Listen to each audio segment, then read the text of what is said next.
Welcome everyone to the October 6th, 2020 Special Redevelopment Agency meeting.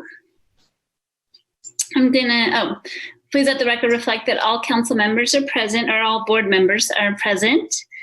Let me just read this chair statement. And Janine, did we get clarification that I could just read it this one time, or do I? Yes. Okay, thank you. So this declaration will actually be for this meeting and then the city council meeting following this as well. This is the council chair determination to hold electronic meetings without anchor location. In accordance with Utah Code 52.3.2074, I have determined that conducting meetings of the Ogden City Council with an anchor location presents a substantial risk to the health and safety of those who may be present due to the infectious nature and potentially dangerous health effects of contracting the COVID-19 virus. This determination is based on the following. Utah has been in a declared state of emergency due to COVID-19 since March 6, 2020. The World Health Organization has characterized the spread of COVID-19 as a pandemic. The Center for Disease Control and Prevention, or the CDC, has determined that COVID-19 is easily spread between or among people who are in close contact with each other through airborne respiratory droplets and may be spread by people who are non-symptomatic. Federal, state, and local health authorities recommend limiting public gatherings, wearing face masks, and following social distancing guidelines. Currently, physical distancing measures are difficult to set up and maintain in the City Council chambers. Based on the foregoing, all public meetings, including work sessions and meetings of the Redevelopment Agency, will be held electronically through October 31st, 2020. Information on how to connect to the electronic public meetings will be posted on each agenda. The public may comment during the electronic meeting, during public hearings, or provide public input on items designated for input on the agenda. General public comments will also be taken during regular meetings. Written public comments may also be submitted through the following electronic options. Telephonic message at 801-629-8158, public comment submission form at ogdencity.com/public input, or email at citycouncil@ogdencity.com. This statement is issued and became effective on October 6th, 2020. Thanks, everyone.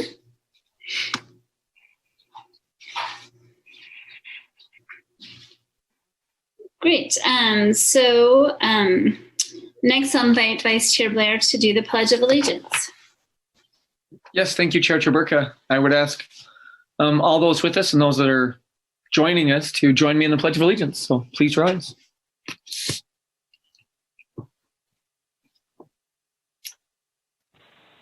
I pledge allegiance to the flag of the United States of America and to the republic for which it stands, one nation, under God, indivisible, with liberty and justice for all.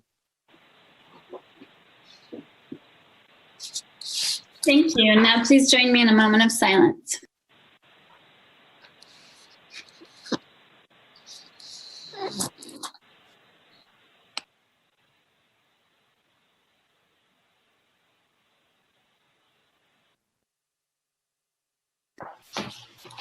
Thank you, everyone. Next item on the agenda is minutes to be approved, the regular meeting of February 11th, 2020, board member hire. Yes, Chair, I have reviewed those minutes, found them to be accurate to the best of my recollection. I second it. Oh, and make a motion. I love it. We're on top of that. Thank you. Did you make a motion, Councilmember Hire? Yes, and make a motion that we approve the minutes as listed. I second it. Thanks, Councilmember Stevens. I really appreciate your enthusiasm. So we have a motion by Councilmember Hire and a second by Councilmember Stevens. I should say board member. I'm sorry, board member Stevens, to approve the minutes. All in favor? Aye. Any opposed? Thank you. Next, we have common consent, the fiscal year 2021 budget amendment, the Continental Community Reinvestment Area. This is to set a public hearing for October 20th, 2020.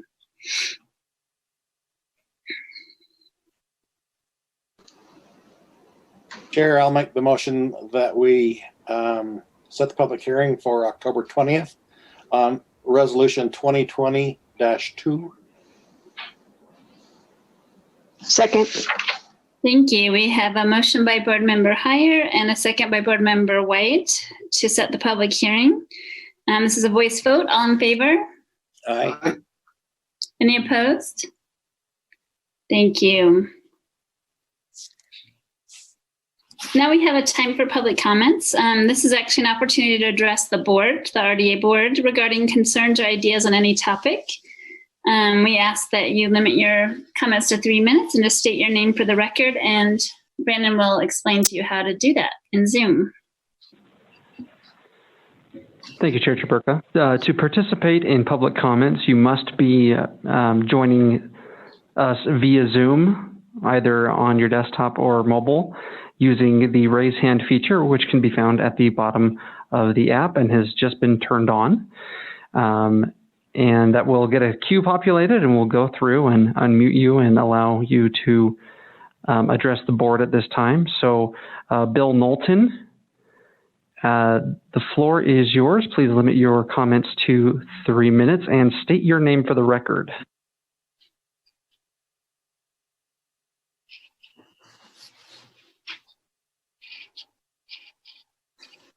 All right, Bill, you'll just have to unmute yourself.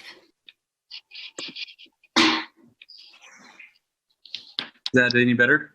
Yeah, there you go. Sorry, I had a really nice introduction there, so I'm going to have to... Oh, I'm so sorry about that. Oh, welcome.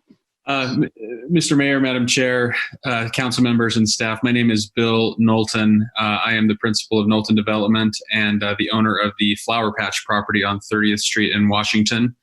I'm speaking tonight in support of Greg Montgomery and the planning staff's Herculean efforts to raise the development standards in the C2 and C3 zones for multifamily development. We've had numerous meetings with Greg and his staff, as well as with the city manager, Mark Johnson.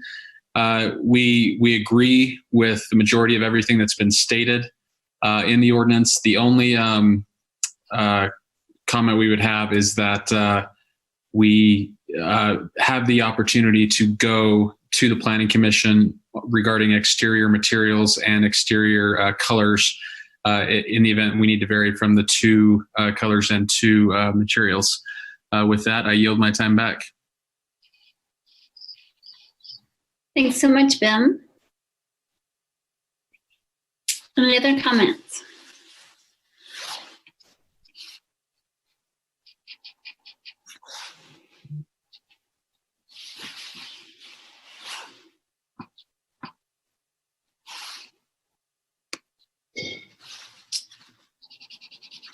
Well, thanks everybody for your participation in the RDA meeting. Any comments from the executive director? Sure, just quickly, Bill, we want to thank you for your comments.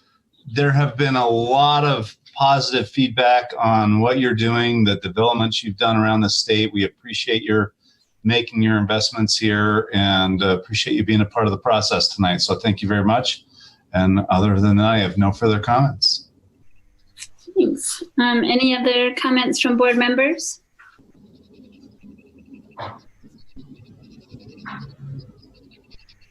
It appears there are none. Would anybody like to make a motion to adjourn? Motion to adjourn? Second. Thank you. Motion to adjourn by Board Member Heyer, second by Vice Chair Blair. All in favor? Aye. Aye. Any opposed? Thank you, everyone. We'll just let the recorder get set up for the next meeting, and then we'll begin. Tracy is good to go. Wow, that was fast, Tracy. Great. Well, welcome everyone to the City Council meeting for Ogden City for October 6, 2020. Please let the record reflect that all council members are present. Just trying to do a quick count to make sure we're all still here. We have first item on the agenda as for minutes to be approved. We have the regular meeting of February 18th, 2020. That's Councilmember Stevens. Yes, Chair, they're correct. Thank you. And the special meeting of April 14th, 2020, Councilmember Heyer. Yes, I've reviewed those, found them to be accurate to the best of my recollection. Thank you. And the work session and regular meeting of April 21st, 2020 for Councilmember Lopez. Yes, Chair, they're correct. And the regular meeting of April 28th, 2020 for Councilmember Nadolski.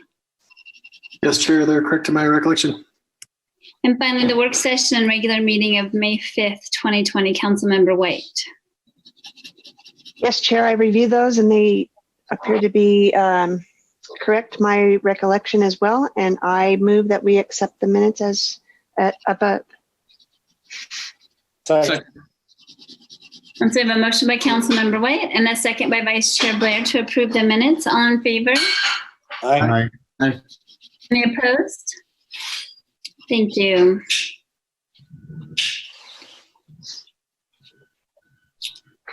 Did we want to make any motions to change the agenda? That's okay. Sorry. We're in this together. Yes, Chair Jaburka. Noticing that we put public comment after the closed executive session, I would make a motion that we move public comment ahead of the closed executive session so that we can take that and then be able to adjourn right from the closed executive session. I will second that if we can move mayor comments and council member comments up as well. I was wondering about that amendment. So we have a motion, an amendment, and a motion by Vice Chair Blair, and motion with an amendment by Councilmember Heyer to change the agenda. This is a voice vote. All in favor? Aye. Aye. Any opposed? Thank you. Great. So now we have several items on the common consent. There are several public hearings for various items. Be happy to consider a motion for those items.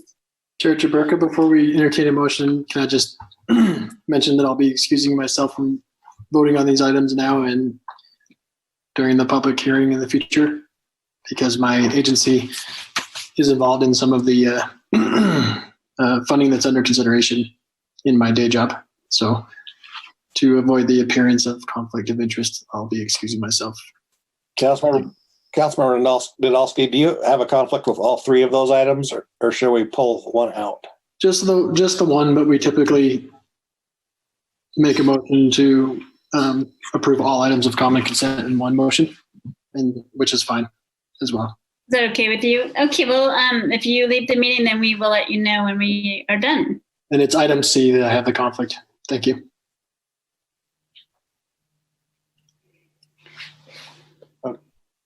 Chair, I will make a motion then that we adopt the common consent agenda by setting the public hearing for October 20th on those three items. Second. Thank you. We have a motion by Councilmember Heyer and a second by Councilmember White for the common consent items. This is a voice vote. All in favor? Aye. Aye. Any opposed? Thank you. So now we'll let Councilmember Nadolski know that we've finished with that item. And I think it'd probably be okay to have Greg Montgomery start with a presentation for the two items under the proposed amendments to group dwellings and apartments in commercial zones, because we have heard that before. Oh, there he is. He's already back. He's so fast. Great. Welcome, Greg.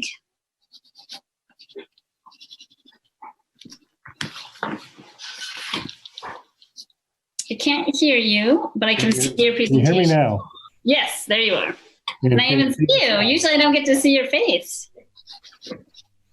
Well, I don't know if that's a blessing or a cursing, so. It is. Either one of those, okay. Can you see the screen? Yes. Okay, good. So what I want to just do, because I know we do have some people who are new listening in today, so kind of go over a little bit what we went over in the work session, then get into the main part of the ordinances. So what we have in place right now is a pending ordinance.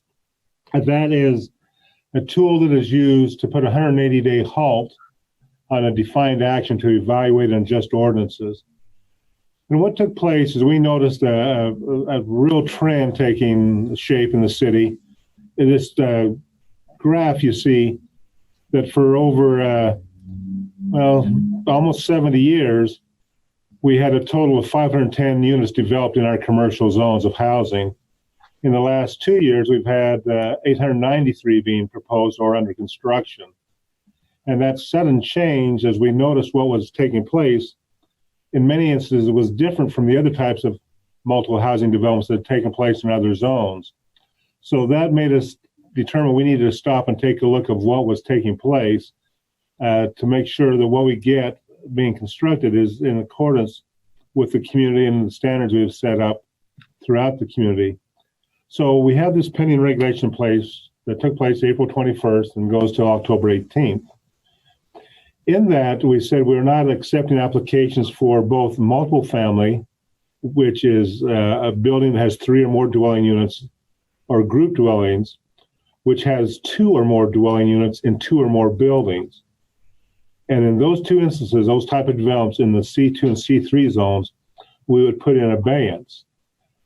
What it said is we wanted to look at the appropriateness of using those 2 commercial zones for these types of development. We wanted to look at some of the design features, such as the site plan, open space, parking, building design, and materials. The reason the opinion ordinance had such language in it as that we were considering moving these uses from the zone was to give us the most flexibility in how we look at the ordinance as we develop it. And I know that created some stir with many people, thinking that our intent was we were going to take apartments and group dwellings out of the zones, but we wanted to leave all the options open to us. That's why the language is put that way in the pending ordinance. The pending ordinance applies to the C2 and C3 zones, which is about 6.5% of the city. And these areas are outlined in this map. You see, mainly they're along Washington Boulevard, Wall Avenue, 12th Street, Harrison, in certain sections of Harrison. Those are those locations. What it does, though, it didn't impact housing development taking place in the other zones that allow multiple family, which is 10.2% of the city. And when I talk about the numbers, I'm not talking about these areas that are zoned residential or have other special overlays, which are still developing with their present standards. We're only talking about the C2 and C3 zones. One of the concerns that we raised to begin with was the amount of commercial is being used in this last 2-year period, and how does it impact the city generally? So we want to make sure that as we were studying these issues, how do we make sure we don't affect the city's general fund, which is 52% of the budget comes from property tax and sales tax, a lot of that from these commercial areas, and also the service and job creations. We also want to take a look at some of the things we're seeing in terms of the lack of design and site development that's taking place in these commercial zones, and try to understand why has the design changed from what we normally have taken place in the city. These are examples of what has taken place over time and why those other new buildings aren't matching those same standards. And we found out what's taking place is they're building to what the ordinance allows. So we took an analysis of our standards and how our different provisions that deal with multiple family address those standards: building materials, design requirements, open space, density. And the lights in my office just went off. Maybe I'll turn that back on so it doesn't look like my Halloween. You have to move around. You have to move around a little bit. Well, no, that happens at 6. After 6:05, you got to turn them on again. Oh, I like it. Energy savings there at the city.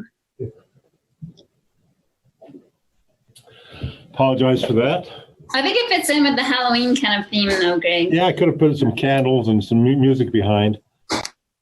But what we noticed was, indeed, our standards for the C2 and C3 zones were much, much less than what we have in any of the other zones that allow multiple family. And so that became what we could see as part of the attraction of why all of a sudden we've seen that housing take place in the commercial zones rather than the other residential zones where they're also permitted. We looked at the different criteria, both in apartments and in group dwellings, and noticed they have different standards even for the same zone, and looked at why is that taking place? Why would there be a different standard for the same product in the same zone?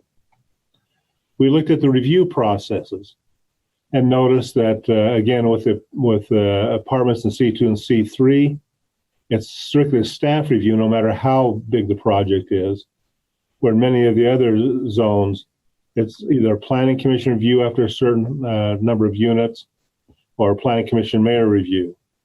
And again, saw some discrepancies in how we treat these products. We looked at what was being built and the acreage that was being used and looked at some trends of the projects that have been approved, noticing mainly they're around 3 acre or less projects, only one was a little bit larger.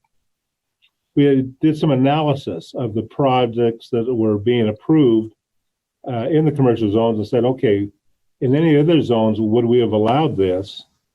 And why are the concerns there? And so we addressed those to see, okay, that comes down to that lack of standard again. We then took a look at existing conditions of commercial housing and noticed the features of design, the setbacks, materials, and what those characteristics are that are found within Ogden City.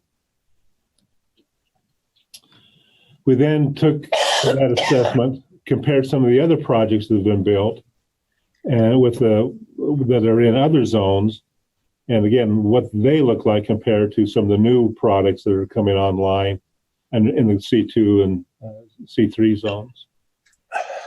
We looked at parking and how parking has evolved over the time. And some Great, sorry. Some that make sense, some that don't. Yes. So go back to that previous slide. So that one on the right-hand bottom, would that be considered okay? Uh-huh. For materials? Right. Color? Uh-huh. Oh, okay. Thank you. Okay. Could I ask a question too while we're paused for a second? Greg, when you were comparing some of those things, did we compare how our ordinances line up with some of the surrounding communities that we're in the county with to see, what the standard, see where the bar is? As far as the county, we did not. We looked at other cities, some within the state, others outside of the state. What we looked at is, especially out of the state, a lot more detail in their regulations. In the state, we saw a lot of people going to form-based codes to try to address these items. Realizing that a form-based code generally will cost you somewhere between 180 on the cheap and 300,000 more robust product. And we only had 6 months and not a budget to do this with. Yeah. We chose to look at what can we glean from the different sources to create something that we think would work best for Ogden. Okay, thanks.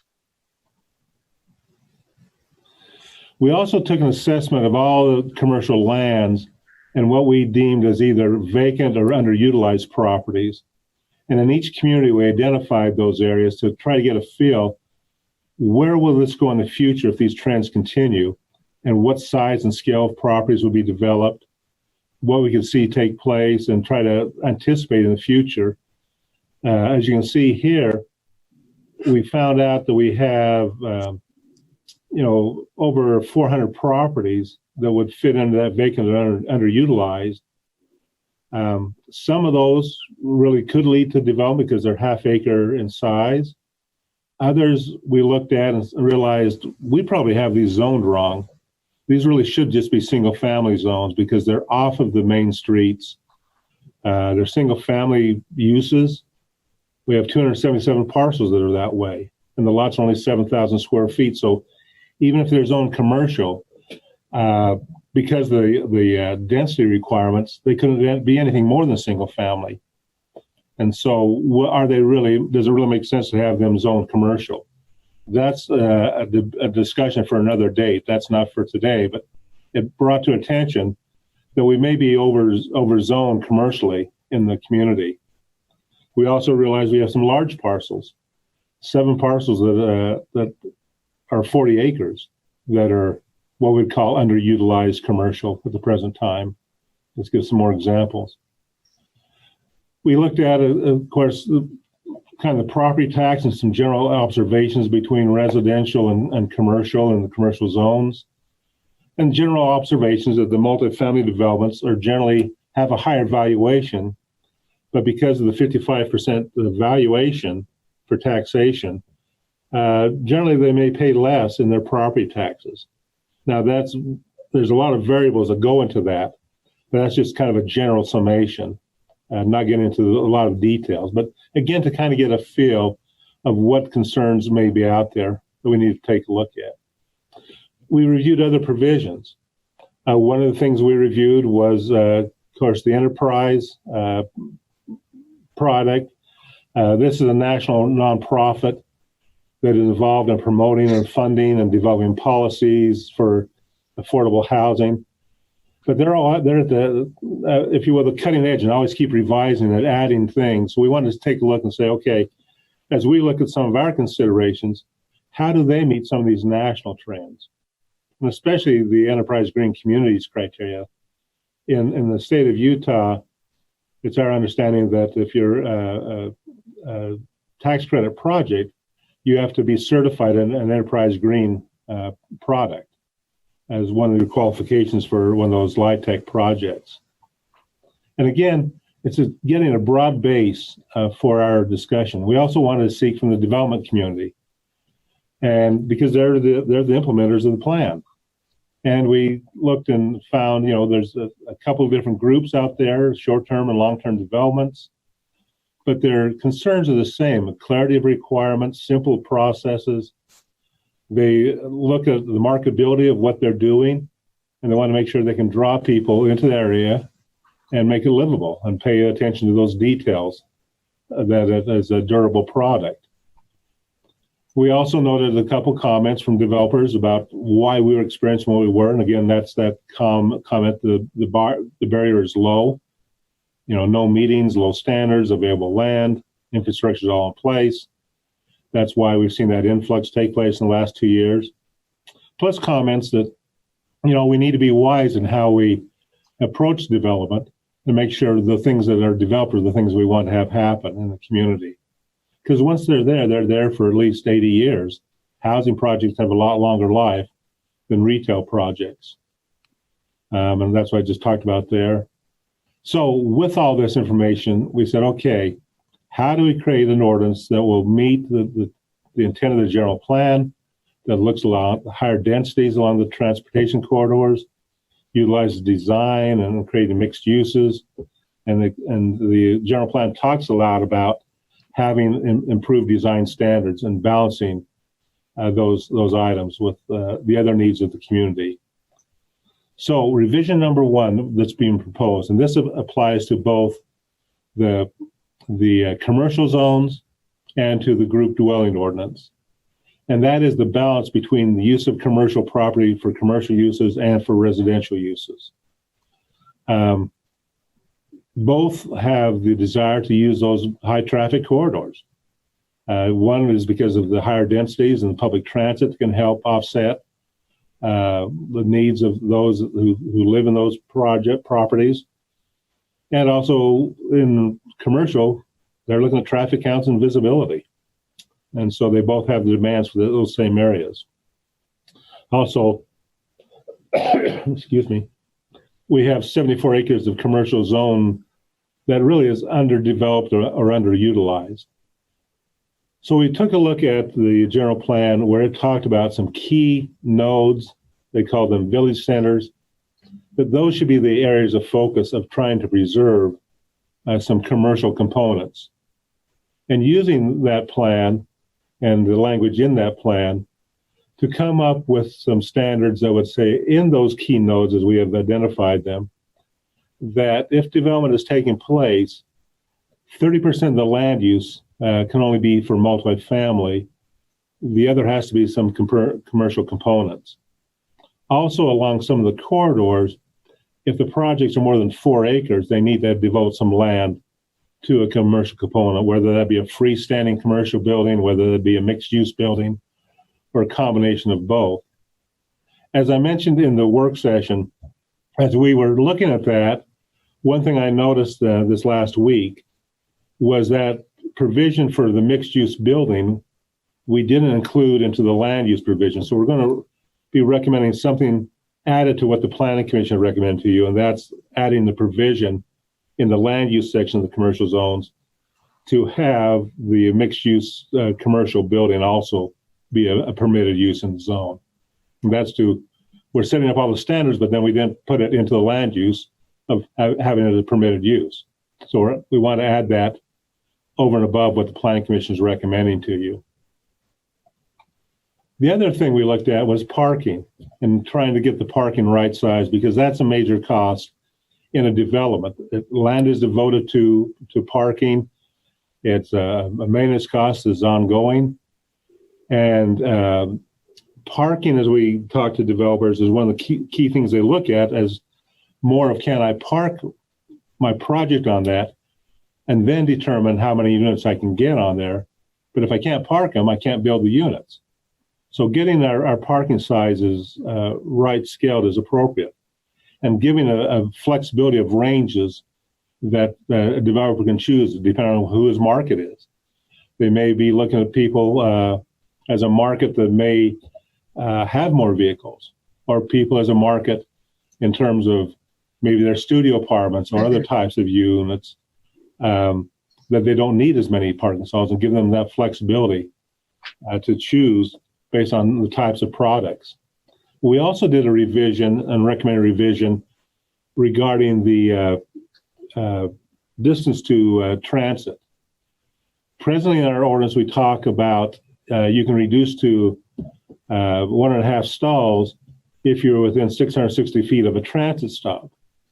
But if that transit stop only serves the population 8 times a day, that's not going to have people leave their car to take mass transit. So we added a provision in there about 45 rides per day at the stop. That way you can at least depend on some type of transportation other than your vehicle to get to where you need to be.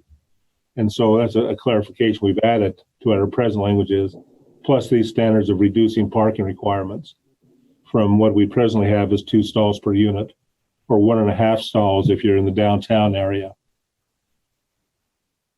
Also, where the parking is placed, standards to set that if it's to the side of the building, that's 25% of the frontage, or preferably have the parking behind the building.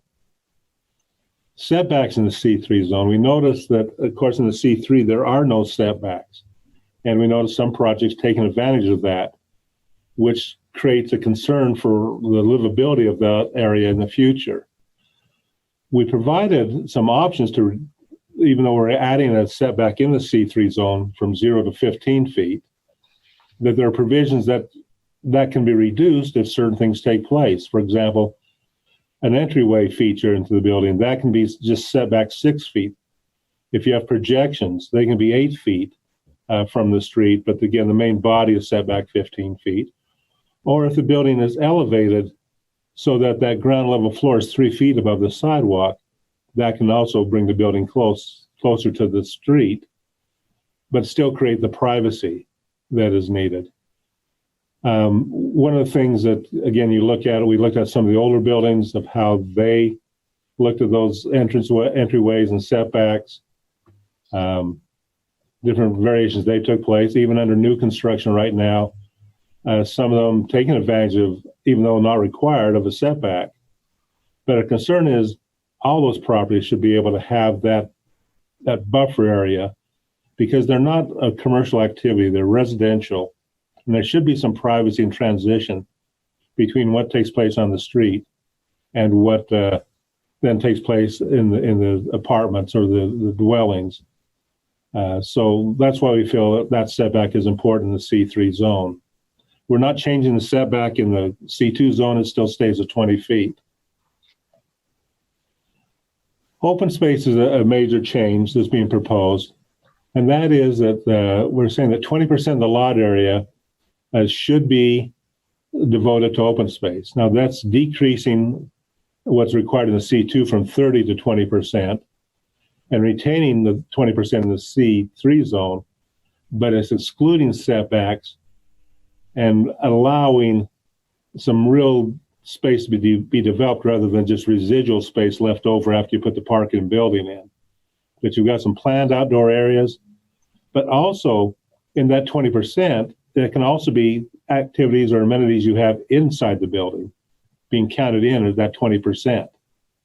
So it's not all outdoors, it's not all indoors, but it can be a mix. And we set certain provisions there of how that takes place. Now, for projects that are Sorry. or less, they don't have to have that indoor space. Yes. Hey, sorry, will you just quickly explain what that means, indoor space? Like, are you talking a community space? I'm just so you know, just so we know. Yes. So it is talking about things like, is there a gathering space? Is there a clubhouse? Is there a kitchen? So if you're having a large family event, you can go down to that common space and use it. Do you have a game room? Do you have a work room, a computer area? Any type of those amenities that will meet the needs of your residents that the developer determines are appropriate for, again, being a reason why I want to live in this facility. Because it has the things I need. Thanks. Yeah. Yeah, I just wanted you to clarify that, and maybe mostly for the public to hear that. So thank you. Okay. Also, we have a provision in there that if you're within a quarter-mile walking distance to a public park, that outdoor open space can be reduced, and it comes to a 10% calculation because, again, you have that ability to have open space provided in a much larger setting, and you can take advantage of that if you're in walkable distance to that setting. And so that can be a reduction. And so, if you will, that's a placement incentive for some projects they can take a look at, say, how am I within those distances? And can I take advantage of that? Architectural standards are introduced. We talk about entryways and some things we just noticed between projects that have been recently developed in terms of maybe trying where is the front door to how more of the traditional developments have taken place, that the front door is very well defined. We look at then the different types of buildings. Not all multifamily units are the same. Some are townhomes, some are smaller units, some are smaller multi-unit building, some are mid-sized or larger, and some are even high-rise. So there should be different provisions for those different types of facilities, not one standard should fit all different types. So we took a look and said, as we developed these items in terms of building materials, distinction between the townhomes, the multifamily 16 or less, and the multifamily 17 or more, and set some basic standards as a baseline for any project that takes place.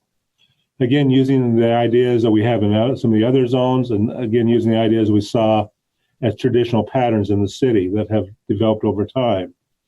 And then adding in there some things like architectural metals, the fibrous cement siding, which a lot of people will say is Hardy, but that's a brand name. Adding those type of things as items that could be considered.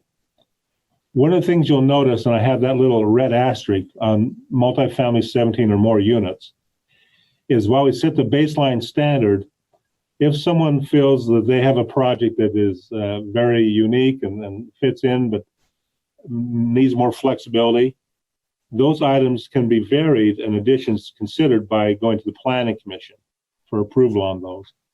So in those projects of 17 or more units, all those items I've had red asterisk there are things that can go to the Commission for additional or variations from that. And the Commission will have certain standards that will be used to determine the appropriateness of those revisions and modifications. Also, in the standards, we talk about architectural requirements and setting such things, again, for each type of building, the theme, roof lines, offsets, how are they handled? The larger buildings, rather than saying it's every 20 feet or every bay, it's breaking it up into the size of the building and let that scale kind of determine how those breaks take place. Recessed entrances, other architectural features like belt courses, how they're applied. The provisions talk about how those can work with different projects. And then screening of utilities and dumpster locations so that those utility areas don't face the public street, but have some type of screen to them. Now, all these things I've talked about right now deal with the single building in the C2 or C3 zone. Now, let's see. Well, I guess I should have talked about this earlier, but why the two materials? And again, that was based on looking at the patterns in Ogden and those traditional patterns of what took place and compatibility. And that really a lot of the variation of architecture can still take place with those materials and still create a lot of variety of design. Okay. Now, this is group dwelling. So this now talks about the changes we're proposing when there's more than a building on a lot. So one of the things we did is we eliminated group dwellings in the CBD zone. We already have provisions to allow the multiple family, and rather than lumping it into the group dwelling, we let the CBD standards dictate how those multi-unit projects of 2 or more buildings can take place. So we removed them from the CBD zone. We also looked at matching the densities. We realized, again, that discrepancy between R3 group dwelling and an R3 multi-unit project, that if you're doing a group dwelling, you could not have the same density as if you're doing an apartment. We try to figure out, okay, why was that? And we really looked at it as more of a disincentive. Maybe that's why we didn't have as many group dwellings going on. So we're removing that so that they had the same densities, both a group dwelling and a multifamily. We also removed some of the difficult equations that existed in the group dwelling to allow bonus densities that were in reality getting you to the same density allowed if you did it as an apartment building.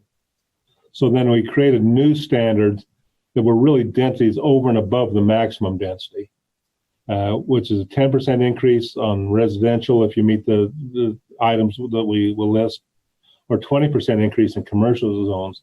Again, considering having those higher densities occurring in commercial areas.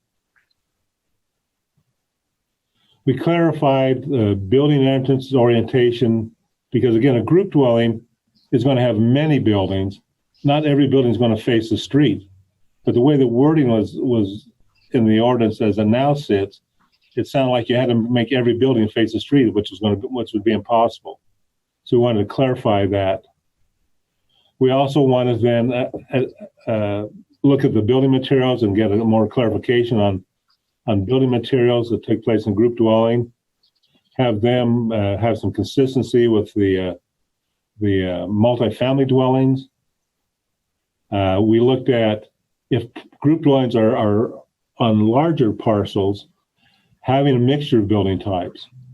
So if the development is 2 to 4 acres, there needs to be at least 2 different building types taking place, whether that be an apartment building, a townhome, stacked units, garden units, but there'd be a variety of design rather than one design for an entire large parcel and having those mixtures. Now, again, if it's over 4 acres, there'll be a commercial component to it already if it's in a commercial zone. So that all of a sudden becomes one of those building types. But looking at having those variety, so you have some character and interest in the projects being developed as group dwellings. In the group dwelling, we also added some additions regarding bicycle parking, charging stations, how you take care of screening if the parking is below the building, if it maybe is the ground level, that still be screened either with a commercial space or residential space or some type of screen, so you're just not looking into a parking lot. And also a requirement for 1 covered stall per unit. These are some things that, as we look at the group dwellings, we feel because of their size and scale are appropriate. Landscaping, setting some clear definitions that besides just dedicating a space, you have some amenities that take place in those spaces. And this, again, would match what's taking place as proposal in the commercial requirements. The density bonuses we list here, making it very simple.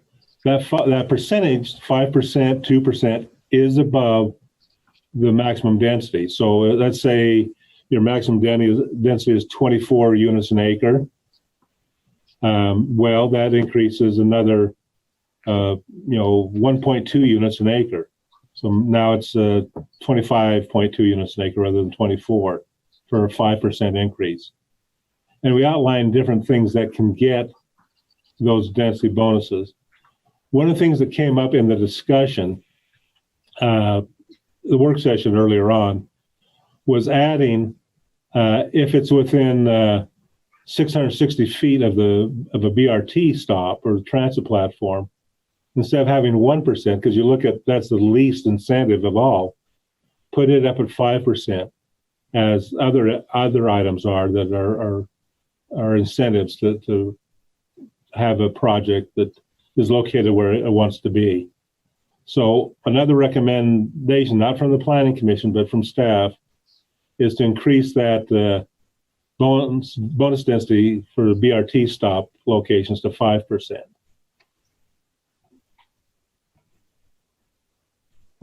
So the Planning Commission's recommendation to you by a 7-to-1 vote is to approve these recommended changes to the group dwelling regulations, the parking ordinance, and the commercial zones for multifamily.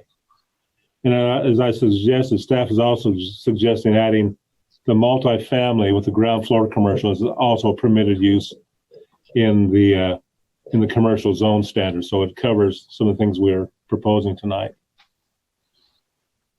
I know I've covered a lot. I tried to. You've heard some of this one or two times before, but at least to get those who may be interested in listening familiar with what's being proposed tonight. Chair, this is Councilmember Lopez. Can I ask a question? You bet. Greg, what was the dissenting vote from the Planning Commission for? Okay. Commissioner Boykin felt that with all the changes being proposed, wondered what could be the unintended consequences of those changes. Different things we're proposing tonight. He felt that maybe there should be more research into those proposals. And that was his vote. He didn't have any objection really to what's being proposed, but wanted to know, what may be some of those consequences.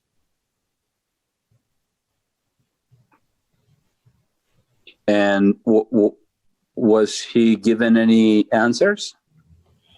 Well, the answer was, we've tried to take a look at our present standards, what has been taking place, and what we feel would be corrective measures based on our observations of the community and how things take place in the community, and felt that we had addressed enough that we felt comfortable that we could move forward. It doesn't mean that this is foolproof. It doesn't mean that there may not need to be tweaks in the future as things come up. But we felt within that 6-month time frame we had, this was the most appropriate approach to take, because after October 18th, if we don't adopt an ordinance, then we go back to the projects that led us to concern to begin with, that don't have any standards for development. I have kind of a follow-up question to yours, Councilmember Lopez, if that's okay. Yes, thank you. I appreciate the answer from Greg. Thank you. Thanks. Well, and I didn't mean to cut off your question, but I just sort of had a question that I think relates just a little bit, because I was wondering when you said, because you didn't have a particular budget or your time was limited on figuring out the plan. And I certainly appreciate all the work that's gone into the plan. So I'm not trying to, minimize that in any way. But what else would you have done, if you would have had a bigger budget or more time? What are some other things maybe that you would have in your dream, like no money's no object? What would you have done? Well, maybe more of a form base into more graphics and other types of things that would allow maybe some more variations or options. But where we didn't have that, what they call it is calibration in terms of the form-based code. We did our best in calibrating based on our observations within the city. And that's probably maybe one of the things that maybe would have been some additions. We may have done got some other projects done besides this one, if we had someone else helping us. But, we had what we had, and we think we've come up with a product that I think will serve the community. And in the future, like I said, maybe there's some tweaks we do to it. But I think for what we are now and where the pressures are, this is the appropriate approach to take. Was there somebody else that had a comment? I can't see everybody at once. Can I weigh in on this a little bit too? Please. I kind of looked at this. I was pretty pleasantly surprised when Greg filed the notice of pending ordinance, because it was a concern that I had for quite some time. And I kind of look at this as getting the barn door shut before all the cows got out.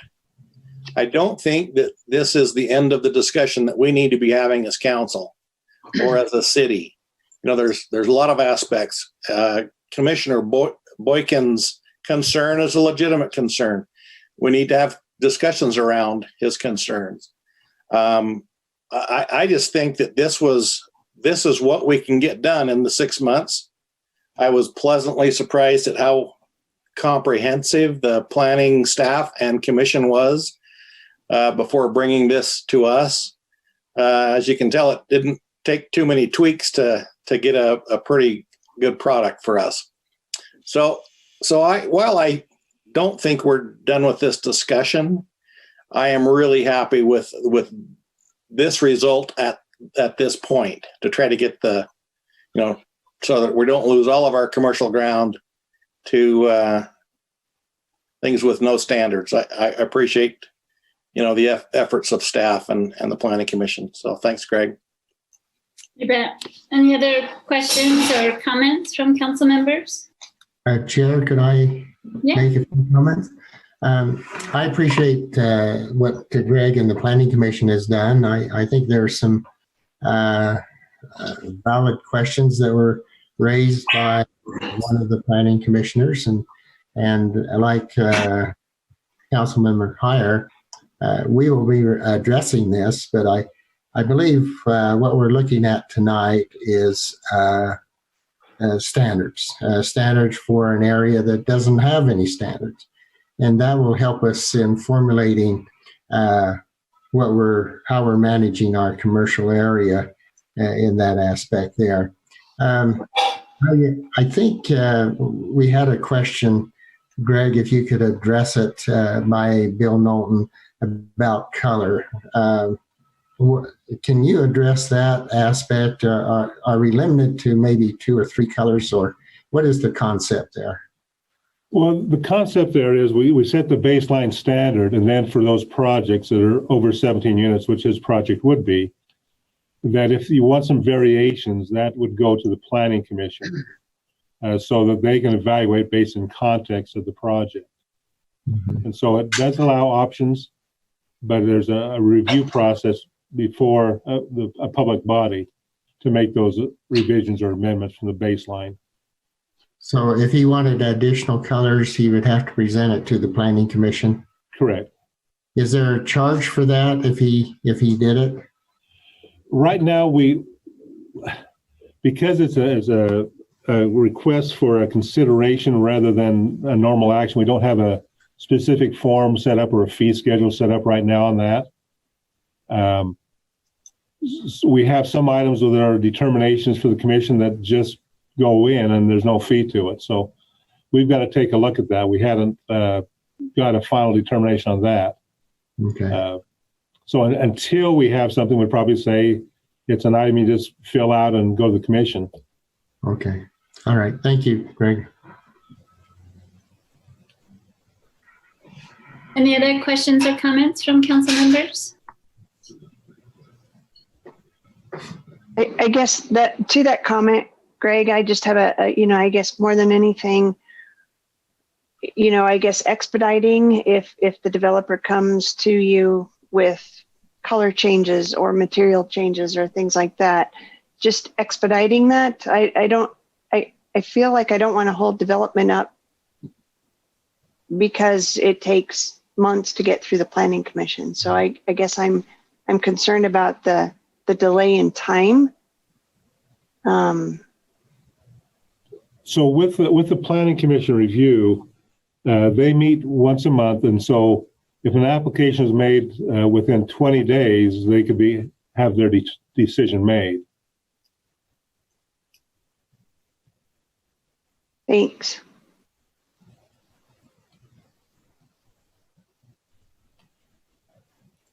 Any other questions or comments? Chair, if I may. Yeah. So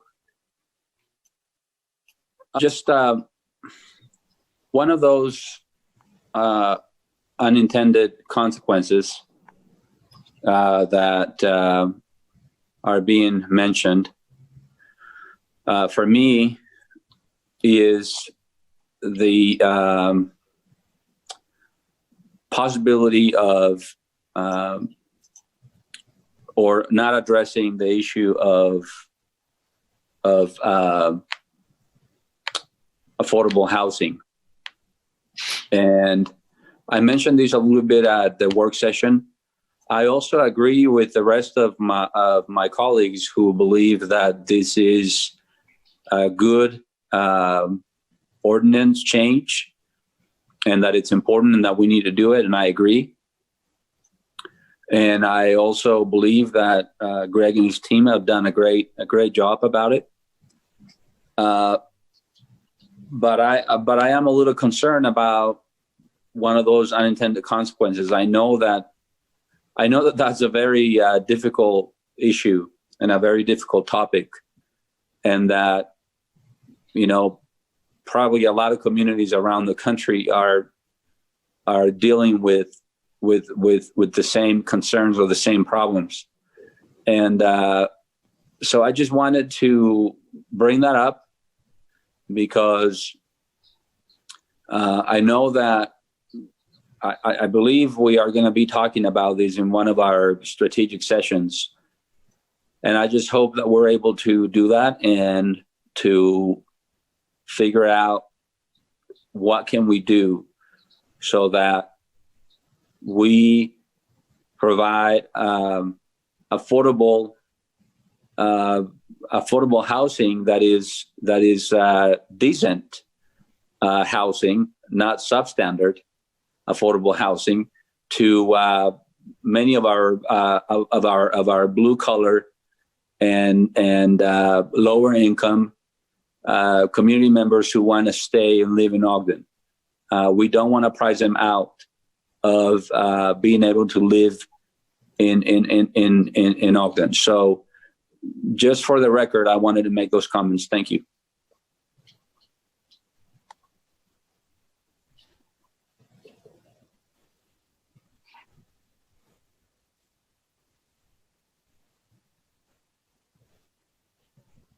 Thanks, Councilmember Lopez. Any other questions or comments? I guess that was something, and I don't mean to be piggybacking on everything Councilmember Lopez is saying, but we're just in a groove here, I guess, tonight. But that's another question I have on my list is like, I think that community members have had these questions is like, when we create a plan like this, how are we considering affordability of housing based on this kind of plan? I think, maybe some people do see how they might be connected and other people maybe don't see that. So what do you consider when you're creating a plan like this around affordability? Well, I think there's two things. I'm going to maybe answer it in maybe two different veins too. First thing we're looking at is, are there things that we can do to reduce land costs? For example, we're lowering the parking requirements, so taking less land. So that helps in terms of affordability. Not setting a minimum unit size so you can meet the market demand of, is it a studio apartment? Is it a one bedroom? We don't set any of those standards so that can have the flexibility to create those unit sizes that are out there that are, if you will, the market pent up to meet those because they can't find them anywhere. So we let, again, the development community look at that and say, okay, here's a niche that needs to be filled. This is studio. And so we don't set any unit sizes. So those things help to allow that flexibility. Also allowing the densities to be higher because we're saying they can take place in commercial zones. So then you can develop more units on the same square footage based on if you took the piece on Washington and said, well, let's put it up along Monroe somewhere. So you can have more units to help offset some of the costs. So those are some things that we looked at as factors. The other thing I think is maybe the idea now, is it going to be subsidized housing? All development takes place. They have the same land cost. They say they have the same labor costs. They have the same material costs. The one thing that makes it different is that they have someone who helps finance and subsidizes those costs so it can be affordable. Otherwise, it's market rate. So when you talk about affordable housing, you're really talking about there's got to be some mechanism to lower the cost by something being given to the developer, financial, not only to the beginning, but through the life of the project so they can keep that affordability. So there's a financial will out there that's not part of zoning, that's not part of design review, that makes it, if you will, affordable in the sense of a subsidized rent over and above things to do to create a standard unit that is acceptable for all people, but also that we look at some factors that reduce some of the costs that go into this construction by size of the land, parking, those type of things. So there's really two approaches you got to take. Ours was a design based because we don't have through zoning an ability to create funding to subsidize housing. Well, I really appreciate that answer, Greg. That actually helps me a lot. And I guess that's just a point of clarification is that, I mean, I really appreciate, when I first saw this possible ordinance, I was very disturbed that we weren't going to allow any multi-unit or, high density housing in these areas. So I certainly appreciate that. And the understanding that those subsidized housing projects would still also be allowed, right? Uh-huh. Yeah, zoning doesn't make a distinction between is it subsidized housing or is it standard housing. There's no regulation saying you're limited in one location or another. It's, can you develop it? Mm-hmm. Chair? Yes. I also appreciate the response from Greg, and I want to clarify also in part based on his response that if anything, I think this if the council, whoever in the council believes that this is an issue that we need to address, the issue of affordability, housing affordability, the onus is on us to do something about it, to work on a plan, to work with the administration, to do something about it. So thank you for clarifying, Greg. I really appreciate it. And, I look forward to having conversations. Hopefully there's going to be a strategy session at some point to look at potential reforms or initiatives that we can undertake to address this. Thank you. Any other questions or comments before we accept public input?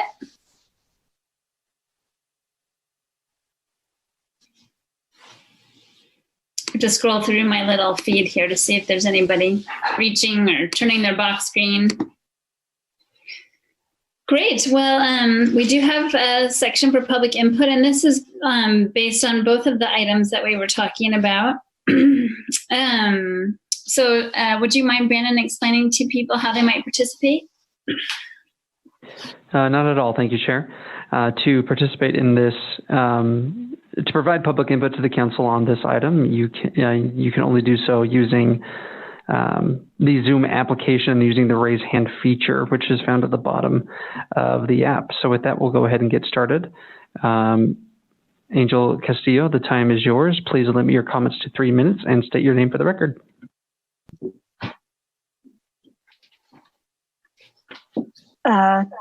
Can you hear me? Yes.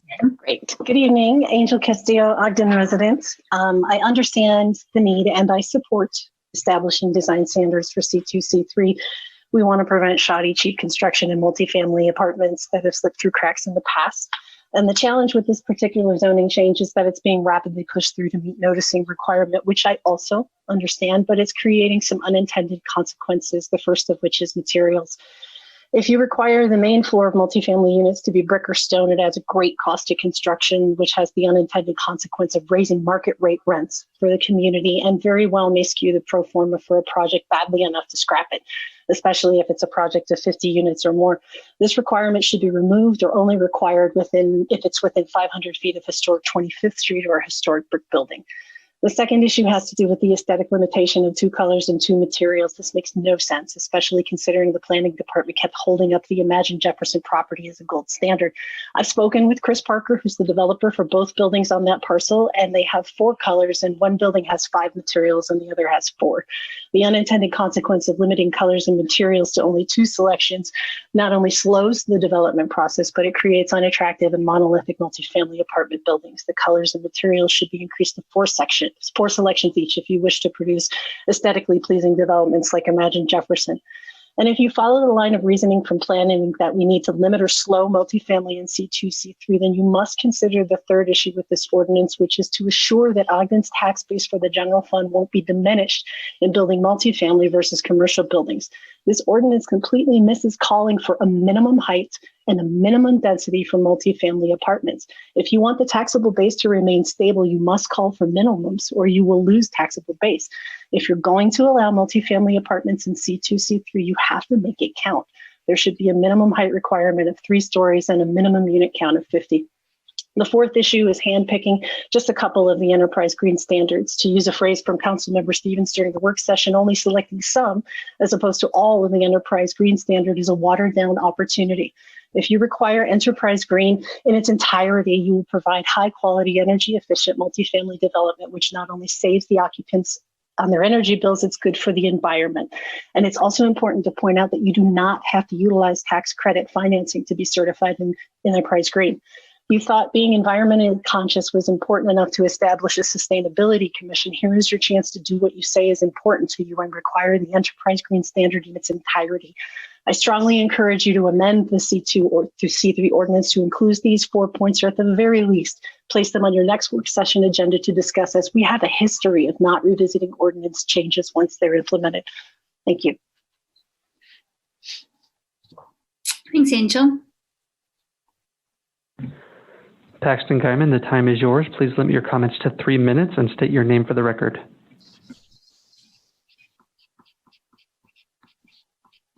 Can you hear me okay? Yes. Okay, great. Thank you. My name is Paxton Guyman. I am with the group that is under contract to purchase 3.3 acres on 12th Street, currently owned by Ralph Oman. I first want to thank Greg Montgomery for being available to answer my questions through the past couple of months. He's been very cooperative and helpful.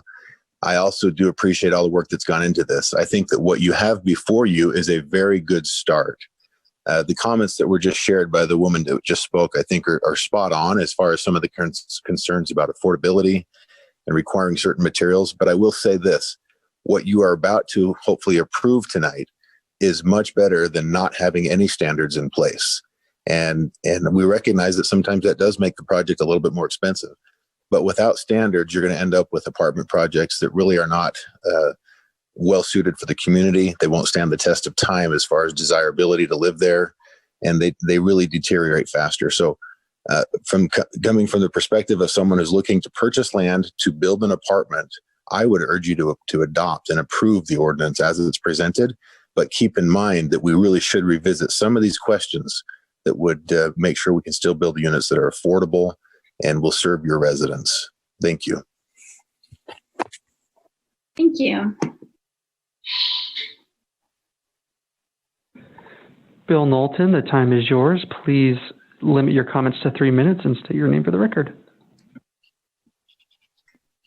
Mr. Mayor, Chair, Council, my name is Bill Knowlton. Sorry to be repetitive. I was reminded by my partner, who's also my father, that I spoke during the RDA session as opposed to during the City Council session. I apologize. I would just like to reiterate the words that were spoken by Ms. Castillo and Mr. Guyman, and also by Greg Montgomery. My main concern is just that as it relates to multifamily affordable housing projects, one way to avoid these unintended consequences that are being mentioned is to broaden the scope and allowable materials on the exterior and the ground floor through the Planning Commission process, which has been outlined. If the council would like some more surety in that, perhaps some language in the approval tonight to specifically address those exterior materials and base materials on the ground floor. Other than that, I appreciate your time and all of your cooperation and want to commend the staff of Ogden and the city elected officials for your responsiveness and availability to stakeholders such as myself. I yield my time back. Thanks, Bill. Any other comments?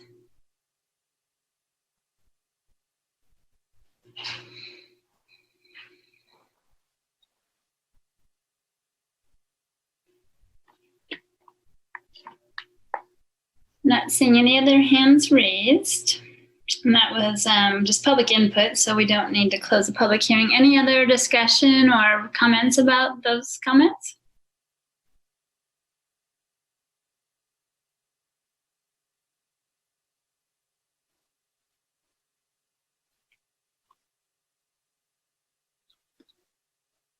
Yeah, I do like the comment about going back and revisiting, sooner rather than later while it's still all fresh in our minds. Sometimes when we have such large things like this, we spend so much time on it. And then if we wait 6 months, we need to refresh our memories again about what the whole thing was. So I do like that comment.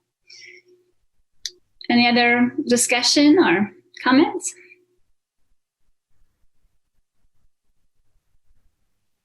I see no movement at this time. I'd be happy to consider any motions.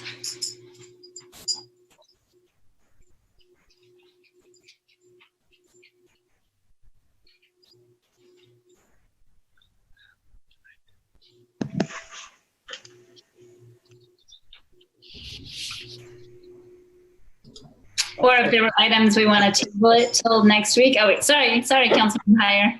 Yeah, I just thought maybe I hog the motion time most of the time. Thought maybe someone else might like to take a turn, but so I think as far as amendments to this this proposed ordinance, the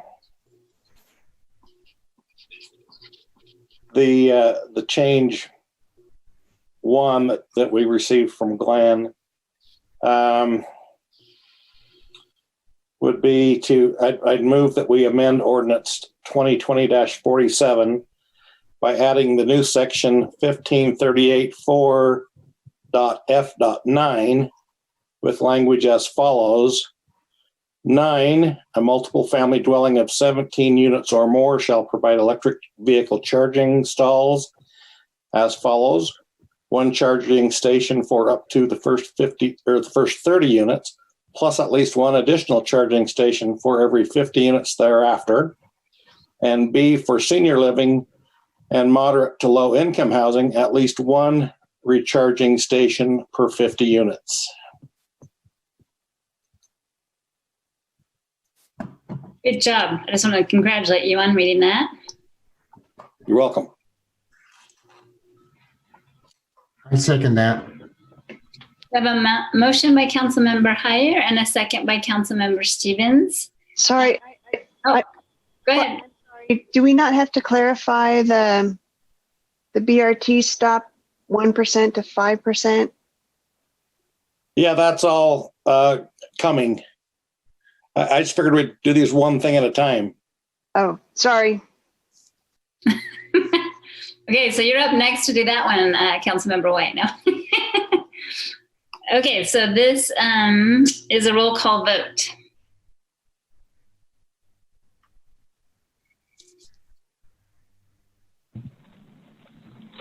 Councilmember Heyer, Aye.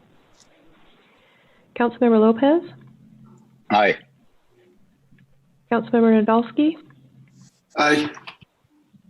Councilmember Stevens, Aye. Councilmember White, Aye. Vice Chair Blair, Aye. Chair Chaburka, Aye, and that passes. Would you like to do another motion, Councilmember White?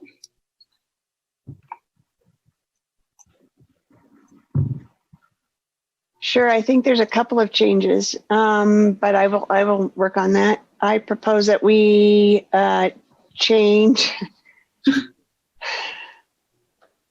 Oh, wow. Okay, motion. I move that we further amend ordinance 2020-47 by adding multifamily dwelling with commercial or on ground floor as permitted use in the C2, CP-2 and C3, CP-3 zone. I'll second. So we have a motion by Councilmember White and a second by Councilmember Heyer. And I'm not going to repeat all that. Hopefully we'll get it in the record. And this is a roll call vote. Yes, sorry, Chair. I think we have to amend the motion. I'm trying to follow this, but I think we have to amend it first. Is that correct, Glenn? And then we have to move that we adopt the amended ordinance? Yeah, that's what we're doing, isn't it? We're just making those amendments at this point. Okay. The motion to amend. And I'll just go ahead and jump in and clarify that, Councilmember White. That is correct. So we've got two changes to Ordinance 2020-47. So the first one is the electric vehicle charging stations, which Councilmember Heyer made the motion for a moment ago. And then the second one is adding that multiple family dwellings with commercial on the ground floor amendment. So that's the second one. So the way we set it up is that you would amend the ordinance for the first one, amend the ordinance for the second one, and then adopt the ordinance as amended with those two changes. So is that what we did? So Councilmember White made a motion to amend, and then I can't remember who did the second. Was that Councilmember Stevens? Councilmember Heyer. Oh, thank you, Councilmember Heyer. We're all getting lost now. And this is a roll call vote. Councilmember Lopez, Aye. Councilmember Nadolski, Aye. Councilmember Stevens, Aye. Councilmember White, Aye. Councilmember Heyer, Aye. Vice Chair Blair, Aye. Chair Chaburka. Aye, and that passes. Chair, I have one more amendment, if I might. Okay. I would make I move that we amend ordinance 2020-48 by increasing the density bonus offered if a development is built within 660 feet of walking distance to a BRT stop from 1% to 5%.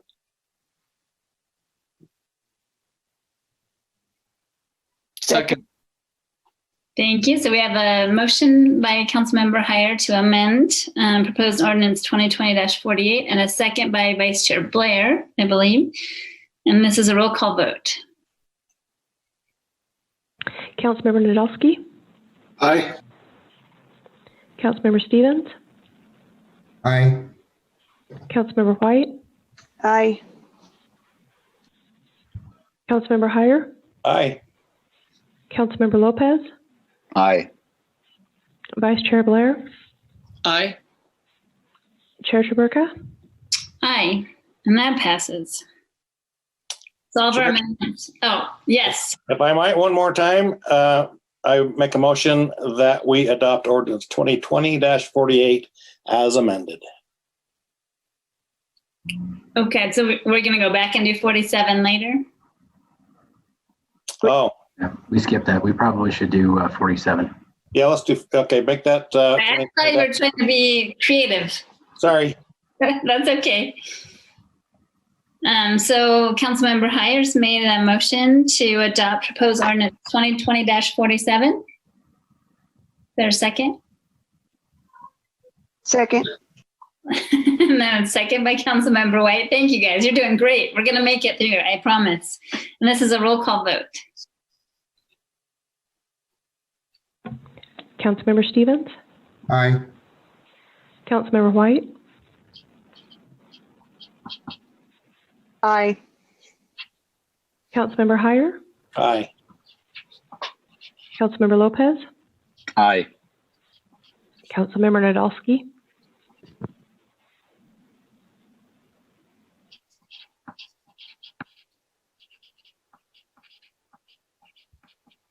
I don't know if he heard you. Councilmember Nadolski? Oh, aye. Sorry, I didn't know it. Vice Chair Blair? Aye. Chair Chaburka? Aye, and that passes. Thank you. We've got one more. Okay, I move that we adopt amended ordinance, that we adopt 2020, ordinance 2020-48 as amended. Awesome. Second. I have a motion by Councilmember Heyer and a second by Vice Chair Blair to adopt the amended ordinance 2020-48. This is a roll call vote. Councilmember White? Aye. Councilmember Heyer? Aye. Councilmember Lopez? Aye. Councilmember Nadolski? Aye. Councilmember Stevens? Aye. Vice Chair Blair? Aye. Chair Chaburka? Aye, and that passes. We did it. That was amazing. Well, I just have a comment. I really do appreciate all the input and comments from various stakeholders and community members. And I really do. I hope that we do revisit this sooner rather than later to talk about some of those other issues. Thanks so much, Greg, and your team. Yes, Greg, way to go. This is a standing ovation for you. That was a lot of work. And thanks to the planning commissioners for wading through that as well. Yes. Chair, Yes. can I make a comment also? Yes. I appreciate what Greg and the planning commission went through, and I, along with Rich, would give him a standing ovation. But what's interesting here is we're starting to develop charging stations in our properties, especially in the commercial area, which is very appropriate.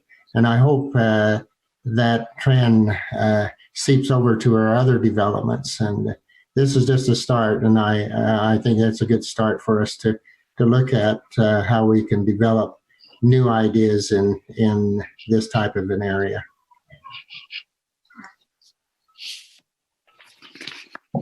Agreed. Yeah, people have been asking about that for quite a while.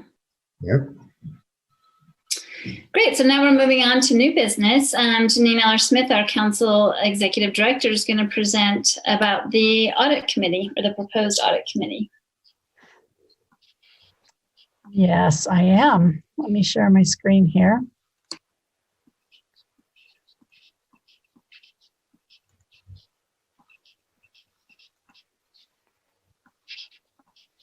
So we talked in the work session a week or so ago about the audit committee. This is something that was recommended by our new auditors, HBME. We've had an audit committee for many, many years, but it's been internal and sort of somewhat informal. And so that our auditor recommended that it be formalized by resolution with a formal appointment of committee members for two reasons, primarily to meet the state auditor recommendations that come with their fraud risk assessment. And also it's just a best practices for financial oversight. With regard to the committee structure, there are a fair amount of staff members that will serve as non-voting members on the committee. up to 4 from the administration and 2 from council.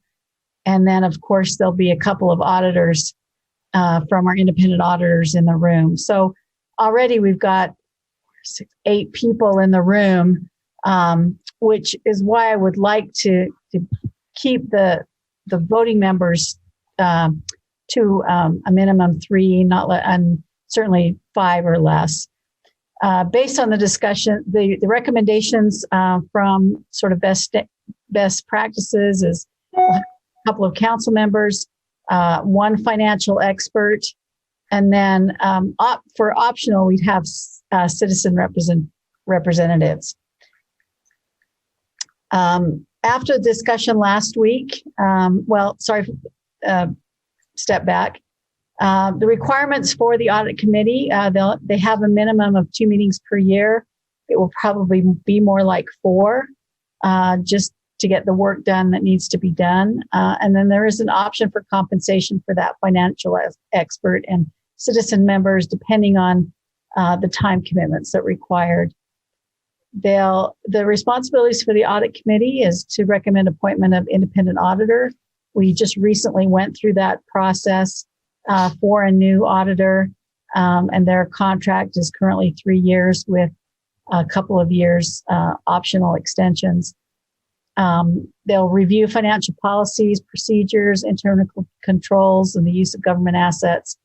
And of course, a primary role will be to review the financial audit that's conducted by the independent auditors and make recommendations to the council. Based on the discussions we had the last time we reviewed this, we're recommending appointment of 2 council members, Councilmember Heyer and Councilmember White. They both volunteered to be on the committee, so you should thank them for that.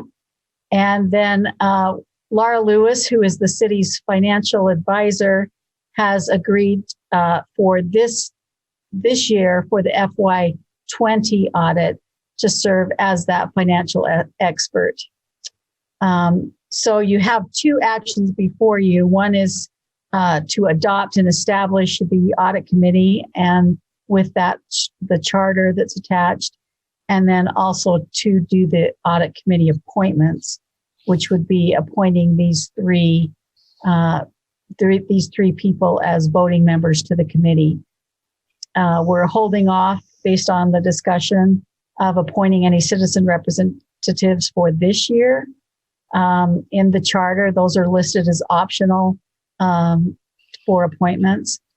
So this could be something that I'm going to suggest that the committee actually discuss whether that's an appropriate thing. If we do that, then we would run sort of a public process to get applications for those 1 or 2 positions. I actually did have someone from the community reach out to me and already express interest in serving on this committee. So that's all I have for you, unless there's any questions. Thanks so much, Janine. Any questions or comments?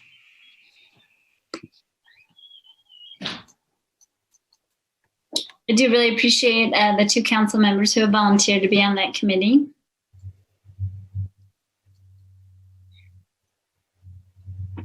Doesn't look like anybody has any questions. Thanks for doing all that work.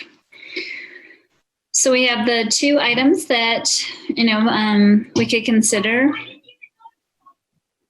Are you ready for a motion, Chair? You bet. You're right on it tonight. Then I will make a motion that we adopt Resolution 2020-26. Second. Thank you. I have a motion by Councilmember Heyer and a second by Councilmember Nadolski. This is a roll call vote. Councilmember Heyer? Aye. Councilmember Lopez? Aye. Councilmember Nadolski? Aye. Councilmember Stevens? Aye. Councilmember White? Aye. Vice Chair Blair? Aye. Chair Chaburka? Aye, and that passes. Thank you. And Chair, I will also make a motion that we adopt proposed Resolution 2020-27. Second. A motion by Councilmember Heyer and a second by Vice Chair Blair to adopt the resolution. This is also a roll call vote. Councilmember Lopez, Aye. Councilmember Nadolski, Aye. Councilmember Stevens, Aye. Councilmember White, Can I vote even though I am a, I was wondering about that, but I assume since our staff was letting it happen. then aye. Councilmember Heyer, Aye. Vice Chair Blair, Aye. Chair Chaburka. Aye, and that passes. Yeah, I don't know if you guys would have made it with just the other 5 votes. Sorry, I'm teasing. Okay, great. So next up, we have changed the agenda. So we have the opportunity for public comments. This is an opportunity to address the council regarding any concerns or ideas on any topic. Make sure that you state your name for the record and use 3 minutes.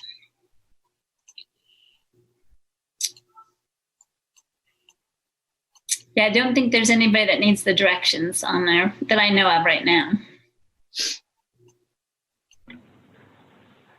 Angel Castillo, the time is yours. Please limit your comments to 3 minutes and state your name for the record. Good evening, Angel Castillo, Ogden resident. COVID-19 has made everything a whole lot more challenging. I know it has been for me, and I imagine it's the same for all of you.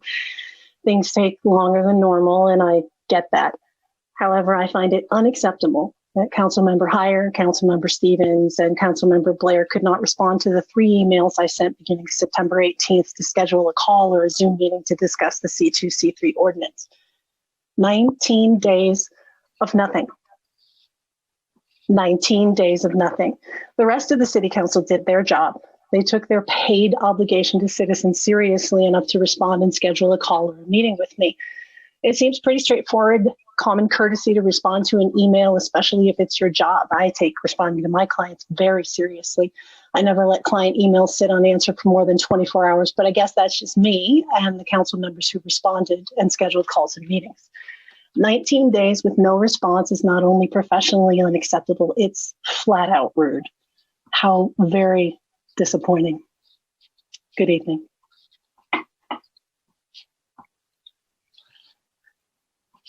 Any other comments?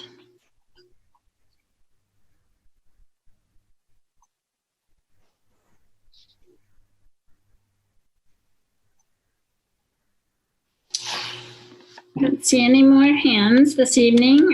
Mayor Caldwell, would you like to make any comments? Well, he was there. There he is. Yeah, sorry, just a quick one. I want to thank the planning department and the planning commission for all the work that they've done on this. That's been a huge lift when we have our mouth over the fire hose for a lot of other things that are going on right now. And I really want to just say how much I appreciate and respect them for what they've done. And at that, I'll leave it at that. Appreciate all the commitment. We're very blessed to be in the community we're in.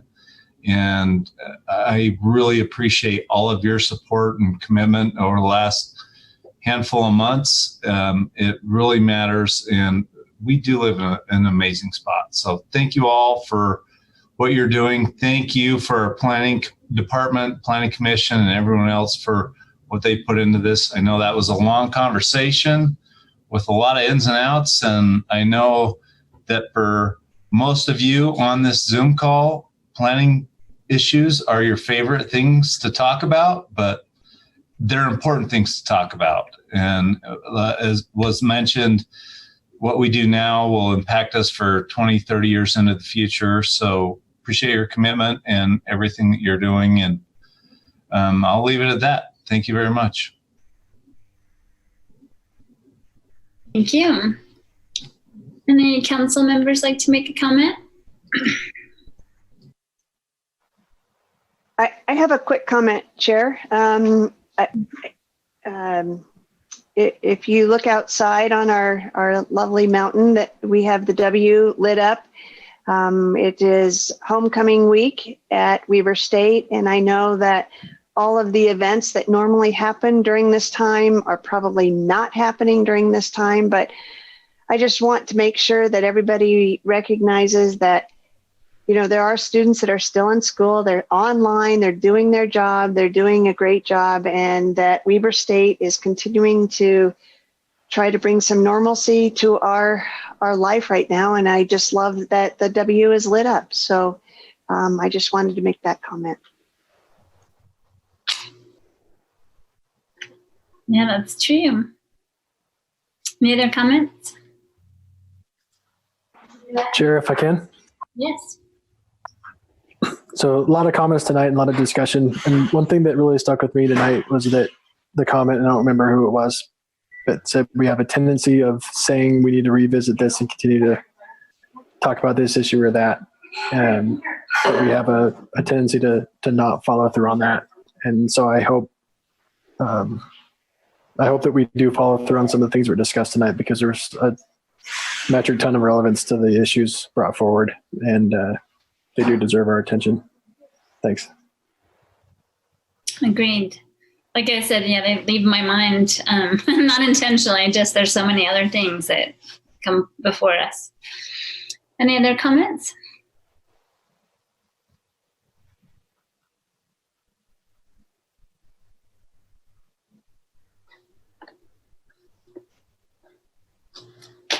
Chair, can I take a few minutes? Please. To piggyback on what Councilmember White indicated, that this is homecoming week, so maybe we ought to do a cheer. Weber State, great, great, great. So well, it'd be nice if we could have a football game to go to, but we don't. That's the situation. To address Are you going to lead the cheer?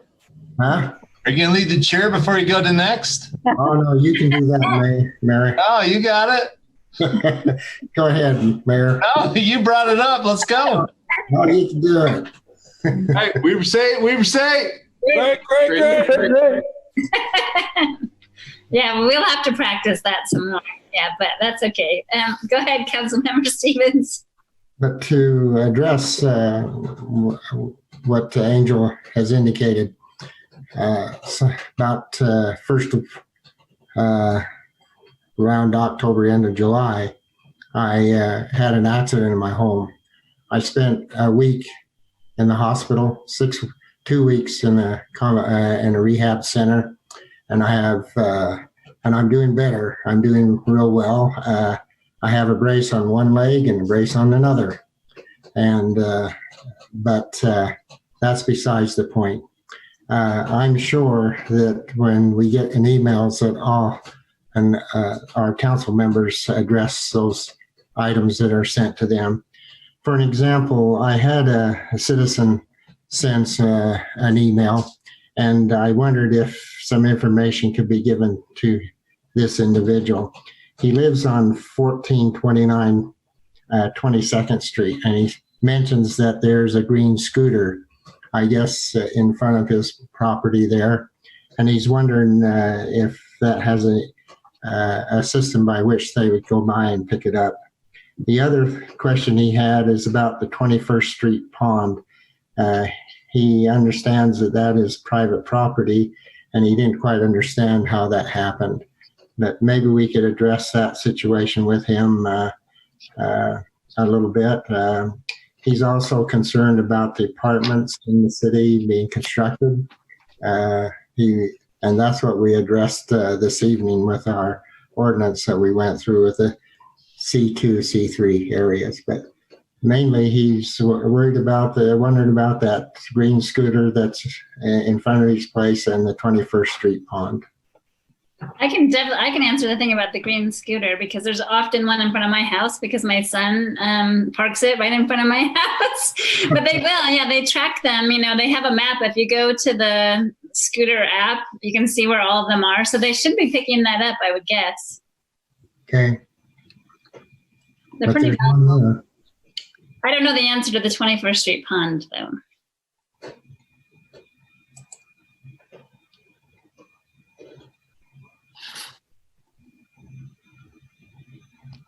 maybe the administration wants to respond to you at a later time. I'm happy to do some research and get back with you, Okay, appreciate that. Stevens. Appreciate that. Yeah, and to follow up on that, my comments are just that I've heard that as early as next Tuesday, the ballots will be mailed out for our election cycle. And so I really want to encourage everybody to get out the vote. And I went and toured, the Weber County Elections Office when I was running for office, just to investigate to see how that mail-in process works. And that is a well-oiled machine over there. It's such a great process. If you go and take a tour, I don't know if they still will. Maybe they'll make a video or something, but you can see how they process the mail-in votes, and it's very secure and safe. So I want to make sure everybody feels good about our local election process as early as next week. So make sure you get out the vote. That's all I have to say. If there's no other comments, I believe we're going to adjourn to a closed executive session. Chair, I'll make the motion that we adjourn into a closed executive session for one of those 7 reasons. Second. Thank you. So I just want to also mention, I apologize that I didn't mention, we mentioned it at the beginning of the meeting that we'll be adjourning right from that closed session. So there'll be no need to stick around. So we have a motion by Councilmember Heyer and a second by Councilmember Lopez, I believe. And this is a roll call vote. Councilmember Nadolski? Aye. Councilmember Stevens? Aye. Councilmember White? Aye. Councilmember Heyer? Aye. Councilmember Lopez? Aye. Vice Chair Blair? Aye. Chair Chaburka? Aye, and that passes. And thank you all for coming to our meeting.